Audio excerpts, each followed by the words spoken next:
Il est 19 h à Conakry. Bonsoir à toutes, bonsoir à tous. Bienvenue dans le club de l'actu sur Espace TV, mais également sur Espace FM, un programme désormais à retrouver sur la 99.7 quand il est 19 h à Conakry et c'est chaque dimanche.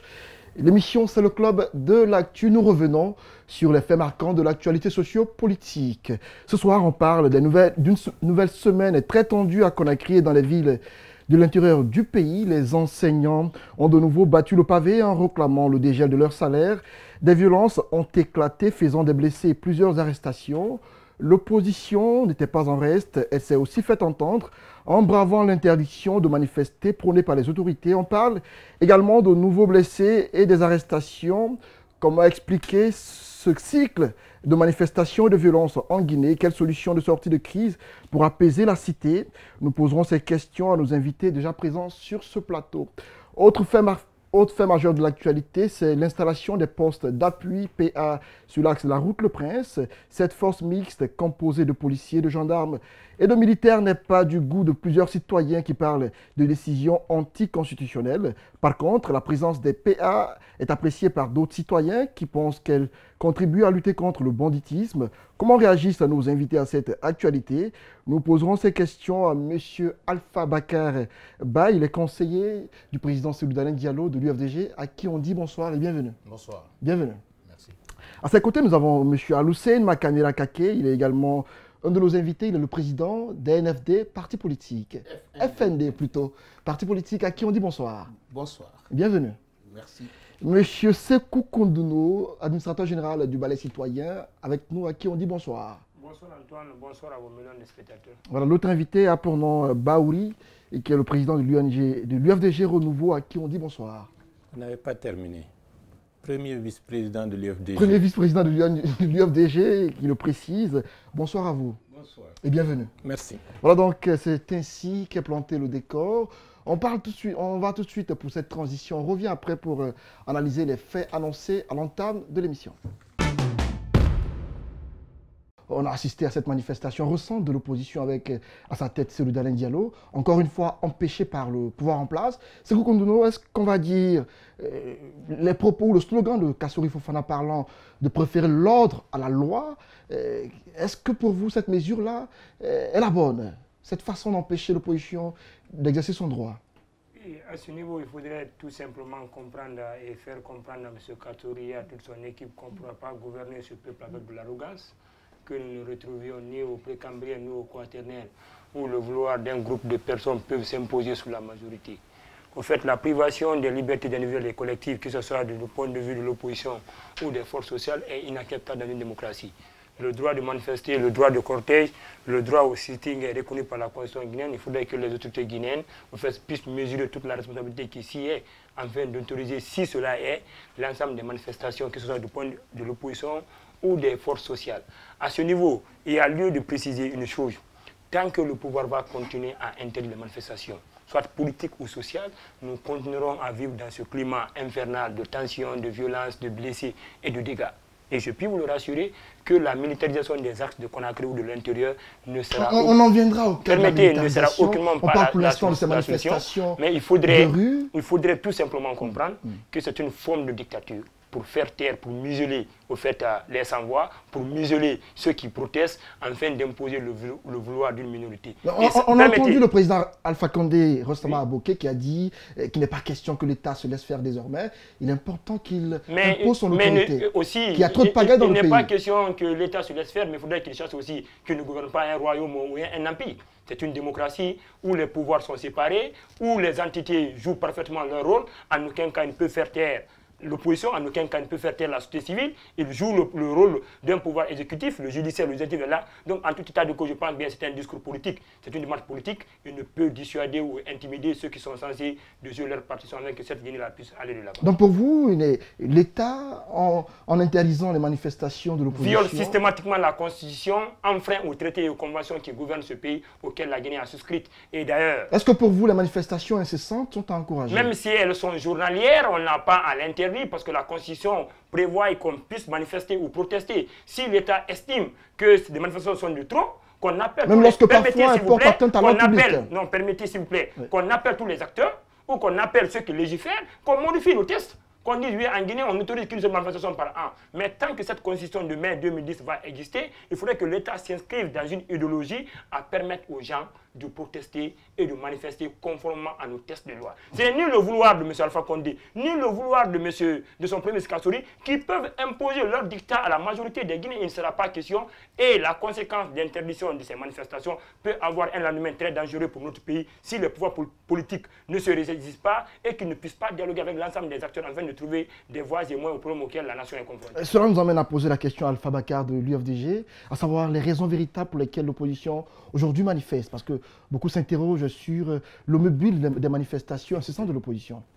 Vous savez, depuis quelque temps, on parle d'accords qui violent la loi, on parle de dialogue, on renvoie dos à dos victimes et bourreaux, l'opposition et le pouvoir, l'exécutif. Je vais vous dire pourquoi nous manifestons, pourquoi les dialogues, pourquoi les accords. C'est parce qu'il y a la violation de la loi. Qui est le garant de la violation de la loi? C'est Alpha Condé, c'est lui le président de la République. Lorsqu'on organise des élections à date et que ces élections sont transparentes, est-ce qu'il y a lieu de manifester? Pour ce cas précis. Non, attendez, pour ce cas précis justement, pour ces communales, les communales devaient avoir lieu le 18 décembre 2010.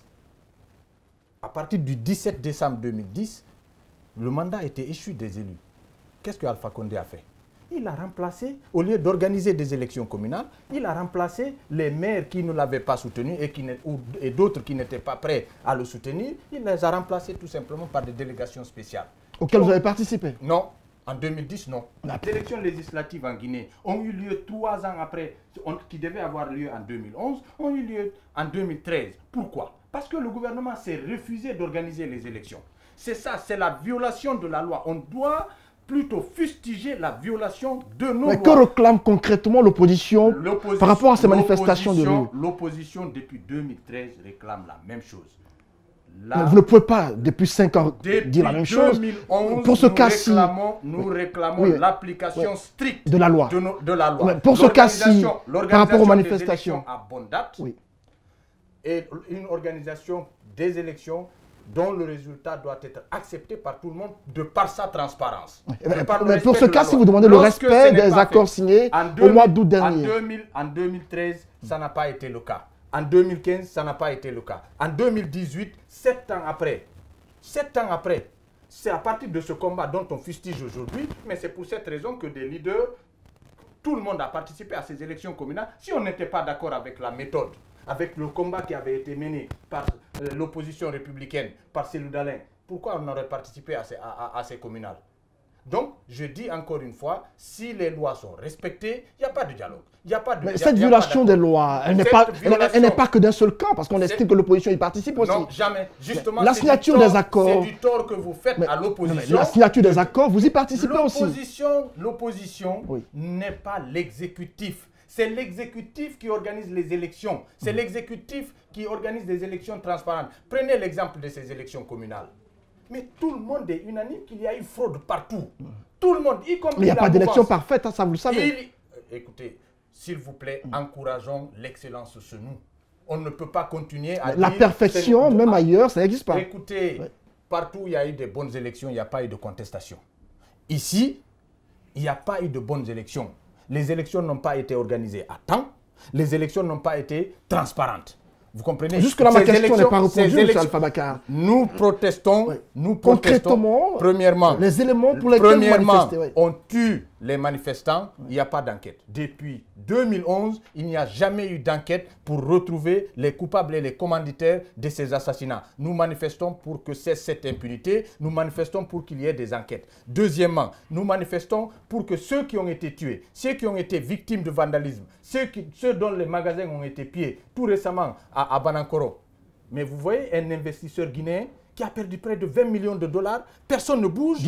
Guiter, 20 millions de dollars, un investisseur guinéen. Comment un investisseur étranger peut venir? Nous manifestons pour que tous ces gens qui ont perdu des biens de par la faute de l'État soient dédommagés. Nous manifestons pour que la haute cour de justice soit mise en place. Aujourd'hui, le président de la République, ses ministres qui se rendent coupables des crimes économiques, on ne peut pas les poursuivre par l'inexistence de cette haute cour de justice. Nous manifestons justement pour que des élections soient organisées à bonne date et qu'elles soient transparentes. Et ces accords-là, mais tout est dedans. Depuis 2013, tous ces points dont je vous cite sont dedans. Le président de la République, c'est lui le garant du respect des lois. Il donne sa parole et il ne respecte pas sa parole. Et puis on dit il est le meilleur politicien. Un meilleur politicien, ce n'est pas celui qui ment au peuple. C'est celui-là qui est digne, qui donne une parole et la respecte. Et donc, pour nous, nous ne violons aucune loi. Et nous n'avons aucune responsabilité. La dernière question peut-être. La loi, elle est violée par l'État et c'est à l'État de respecter cette loi. La dernière question peut-être, c'est le fait qu'on reproche à l'opposition de tout le temps commettre les mêmes choses sans pour autant se remettre en cause. Lorsque vous allez à des accords une fois, deux fois, plus de 10 fois, et que vous subissez les mêmes choses tout le temps. Vous voulez qu'on ne dialogue plus? Vous voulez qu'on suive des gens. Le fait que tout le temps soit le même débat. Vous voulez qu'on suive des gens qui nous avaient dit, ouais, révoltez-vous, renversez ce pouvoir. Vous voulez que notre pays soit comme ça? Non. Est-ce que parfois l'opposition remet en cause ses façons de faire ses stratégies? Non, écoutez, ça c'est à nous de le faire. C'est une question que je pose. C'est à nous de le faire et ce n'est pas ici. C'est une question que je pose. Ce n'est pas ici que je vais dire quelle est la stratégie de l'opposition. Pas votre stratégie, mais est-ce que parfois vous la remettez en cause? Je dis simplement que la Guinée a une chance d'avoir des leaders politiques de l'opposition, un chef de file de l'opposition qui, à chaque fois, met en priorité le dialogue interguinéen et qui accepte malgré tout de revenir autour de la table pour qu'il y ait la paix dans ce pays. Et si c'était d'autres personnes qui étaient à la tête de cette opposition, vous croyez que c'est ici qu'on allait être aujourd'hui? Non. Non, il ne faut pas décourager les gens qui acceptent de dialoguer pour la paix et pour dire que, bon, s'ils disaient, bon, ok, je ne dialogue plus, qu'est-ce qu'on va faire? C'est un autre débat. Voilà. On y va avec vous, Makanera Kake. Votre avis sur la question, les manifestations de l'opposition et les accords signés notamment. Les raisons surtout avancées par l'opposition. Je voudrais apporter certaines précisions d'abord. Oui.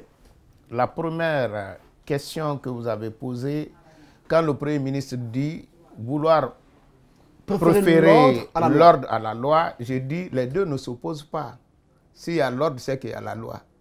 S'il n'y a pas de loi, il y a désordre. Et le législateur a tout prévu, jusqu'à l'état de siège. Donc il n'y a aucune possibilité d'agir dans une république en ignorant la loi. Je crois que ça, s'il l'a dit, c'est une erreur. Deuxièmement, je voudrais préciser aussi le cas des accords. Moi, j'ai participé presque à tous les dialogues, soit avec la mouvance ou avec l'opposition.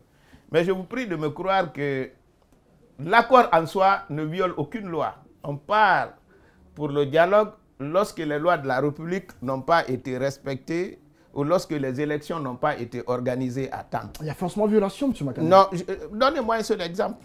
Parce que je connais ces accords. Si on signe un accord, c'est parce que justement la loi n'a pas été respectée. Non, pas du tout. Lorsqu'on signe l'accord, on dit d'aller aux élections à telle date. Est-ce que la loi a été violée? Non. Parce que la loi a prévu d'aller aux élections et c'est constitutionnel. Et la date indiquée n'a pas été respectée. La date n'a pas été indiquée. La loi n'est pas respectée. Mais il y a l'accord parce que la loi n'est pas respectée. C'est ce que je voudrais vous dire par contre. Je vais vous apporter cette précision. Aucun accord ne viole la loi. À chaque fois, on a eu un accord qui n'était pas conforme à la loi. On l'a formalisé à l'Assemblée nationale et on a voté conformément à cet accord, tel que la loi électorale qu'on appelle ici abusivement le code électoral. Je voudrais que cela soit aussi clair. Par contre, les dernières manifestations soulèvent des problèmes. Pour la simple raison, nous avons signé un accord qui n'a pas force de loi. Mais aujourd'hui, dire l'opposition, c'est trop grave parce que ce n'est pas toute l'opposition qui participe à ces manifestations. Cette précision aussi est importante. Personnellement, moi, je suis de l'opposition, je ne participe pas. S'il y a de l'opposition, il ne participe pas. Même s'il n'y a pas longtemps, vous faisiez partie des manifestations. Oui, j'ai dit la récente manifestation. Ouais. C'est par rapport à cette manifestation. Justement, pourquoi vous n'y êtes pas? Parce que on veut maintenant cet accord dont le respect est purement facultatif. Parce que c'est des partis politiques qui ont décidé de désister dans les différentes communes au profit d'un autre. Tant que ça marche comme ça, c'est bon. Ça ne viole aucune loi. Mais vouloir maintenant imposer cet accord-là aux conseillers, c'est ce qui viole la loi, le code de collectivité et même la constitution guinéenne, qui dispose qu'il n'y a pas un mandat impératif. Ce n'est pas parce que vous êtes élu sous la bannière d'un parti politique que ce parti politique peut vous donner l'initiative de vote et vous êtes obligé de voter ainsi. Donc pour vous, les raisons avancées par l'opposition pour manifester ne sont pas valables? Pour cette fois-ci, non. Oui. Mais par contre, il a cité des raisons, Alpha Bakar. Non, vous savez, j'ai écouté mon frère, mon jeune frère. Vous pensez quoi des raisons avancées par Alpha Bakar? Non, les raisons là... L'indemnisation des victimes des différentes manifestations. Je suis d'accord avec lui. La justice par rapport aux victimes. Mais ce n'est pas l'accord de 8 août, ça. Ça, c'est l'accord... C'est un ensemble d'éléments. Oui, mais cette fois-ci, on est parti dans la rue parce qu'on dit que l'accord de 8 août n'a pas été respecté. Non, pas du tout. Non, j'étais là, mon frère. Non, pas du tout. Non, vous savez, mon frère Alpha Bakar, c'est la raison principale avancée quand au départ. vous étiez à Paris, j'ai assisté à ma dernière plénière qui a décidé d'organiser ces manifestations. La phrase qui est sortie de ma bouche, je vous répète, je suis de cœur avec vous, mais ma raison est ailleurs. Parce que les manifestations pour lesquelles nous allons sortir par rapport à Kindia, j'ai été beaucoup plus victime de ça à Boké. Donc, je ne peux pas me reconnaître dans cette manifestation. C'est pour vous dire, si la situation a évolué, c'est maintenant. Mais avant... Donc vous pensez qu'au fur et à mesure que les jours passent, les griefs de l'opposition augmentent? Oui, on veut chercher à formaliser. Mais ce que moi je veux par contre dire à mon frère Alpha Bakar, moi, je n'ai aucun intérêt d'affaiblir l'opposition. Mon objectif est qu'il y ait une forte opposition face à un pouvoir fort pour développer notre pays. Mais manifester tous les jours, c'est un couteau à double tranchant. Mais vous ne contestiez pas ça hier, M. Makanera. Quoi? Les manifestations incessantes de l'opposition. Mais quand je partage, je participe. Je ne peux pas contester. Aujourd'hui, vous... Mais c'est parce que je ne participe pas, j'ai trouvé que ce n'est pas nécessaire quand même. Non, parce que vous n'y êtes plus, vous ne trouvez plus cela... Parce que je ne partage pas, c'est pourquoi je n'y ai pas. On ne m'a pas sorti, je suis sorti de moi-même. Je vous dis, quand on a dit d'aller, je dis je ne trouve pas la raison. Et si je ne trouve pas, je suis obligé de dire pourquoi je ne trouve pas. En conclusion, il n'y a pas lieu de manifester. Le problème, c'est quoi? Je vous dis, nous, on n'a jamais dit on manifeste un an. Vous savez, il y a des choses qui trompent. Aujourd'hui, on va dire qu'il faut manifester, la recette de l'État va tomber. Mais la recette de l'État, c'est une petite partie des revenus des Guinéens qui sont nos militants. Si l'État perd 1 milliard, c'est que les Guinéens ont perdu 100 milliards. Surtout dans un pays où on ne paye même pas l'impôt. Donc, il faut évaluer. Attendez, parce que les gens n'arrivent pas à comprendre. Ça, c'est important. Il faut pouvoir naviguer entre deux impératifs sans se heurter ni à l'un ni à l'autre. Il faut manifester tout en protégeant les intérêts de ceux-là qui vous soutiennent. En résumé, on retient quoi? Vous contestez cette façon de faire de l'opposition. Vous n'êtes pas d'accord avec Kassory Fofana qui réprime la manifestation. Je ne serai d'accord avec personne lorsqu'on veut mettre la loi de côté. Parce que la loi n'a rien négligé. Si tout le monde est débordé... Vous pensez quoi de l'interdiction des manifestations? L'interdiction des manifestations. Bon, l'interdiction des manifestations, la loi est là. Les manifestations, quand on interdit, il faut suffisamment motiver. D'abord, l'interdiction de la manifestation ne relève pas du ministre, ni du président de la République. Ça relève des autorités communales. Le président peut intervenir à une seule condition, s'il y a des troubles à l'ordre public. Et c'est là aussi la loi lui a donné la possibilité de décréter l'état d'urgence ou l'état de siège. D'accord. Voilà qui est entendu. Et limité dans le temps. Monsieur Bahouri, forcément, un mot à dire par rapport à tout ce qui s'est dit. Je rappelle que l'émission s'appelle Le Club de l'actu sur Espace TV, mais également sur Espace FM, la 99.7, un programme que vous retrouvez désormais chaque dimanche quand il est 19h. Alors, on poursuit l'émission avec Monsieur Bahouri, qui va forcément réagir sur cette question. Bon, d'abord, il faut préciser les choses. La Guinée, contrairement aux vœux de la grande majorité de la population, après les événements de 2006, 2007, 2008, 2009, aspirait à un apaisement, à une forme de gouvernance qui allait permettre à tous de vivre en sécurité et dans le respect de leurs droits constitutionnels. Malheureusement, les choses ont évolué autrement. par rapport à ces accords, tous les accords ont été des arrangements entre deux clubs de personnes pour conforter leurs intérêts. Pour 2013, quel était l'objet du litige? Il ne faut pas que Weimar organise les élections législatives. Des manifestations massives ont été organisées. Des personnes et des familles ont été endeuillées pendant des mois. Et à la dernière minute, on signe un accord en oubliant tous ces morts et tout ce dégât pour dire que Weimar va organiser les élections législatives. Double trahison. Ensuite, avant l'élection présidentielle de 2015, ce qui a été la question qui était posée, faut-il organiser les communales avant la présidentielle? Et là aussi des manifestations, des morts et des familles endeuillées, des destructions.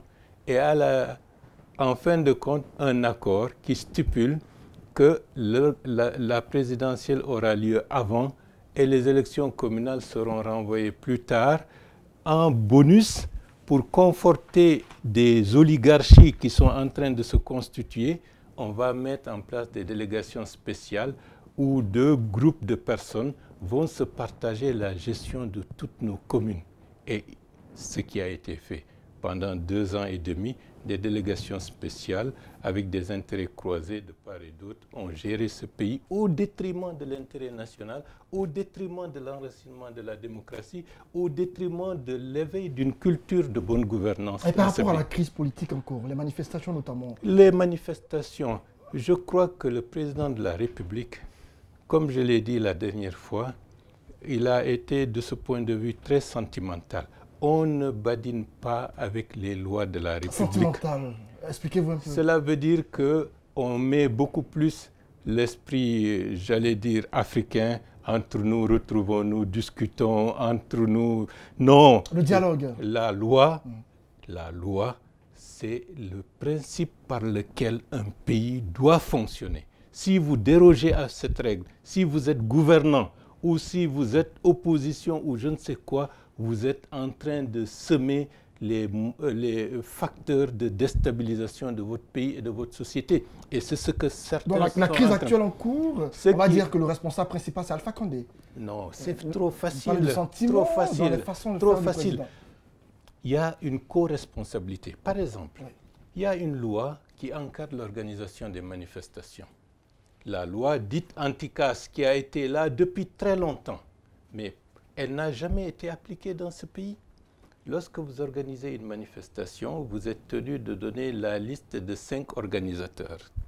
S'il y a dérapage, s'il y a vandalisme, tout ce qui arrivera, ces organisateurs seront interpellés par la justice pour s'expliquer et répondre. Mais ça n'a jamais été fait. Pourquoi? Parce qu'il y a des complicités actives entre des éléments de la justice et des éléments qui veulent que ce pays fonctionne à géométrie variable. C'est-à-dire, il y a des gens de l'opposition, s'ils sont coincés, ils vont voir un de leurs amis procureurs, sors-nous le gars là. Et en fin de compte, la loi ne s'applique pas. Et la loi ne s'applique pas et des familles sont endeuillées, des destructions massives. Et de ce point de vue, aussi bien le gouvernement, aussi bien ceux qui sont chargés de dire on organise une manifestation, ils sont coupables, ils sont responsables. Et ça continue. Et c'est devenu maintenant un fonds de commerce pour certains, pour entretenir une clientèle politique, pour figer l'évolution du pays et pour empêcher l'émergence de facteurs positifs pour que le pays aille de l'avant.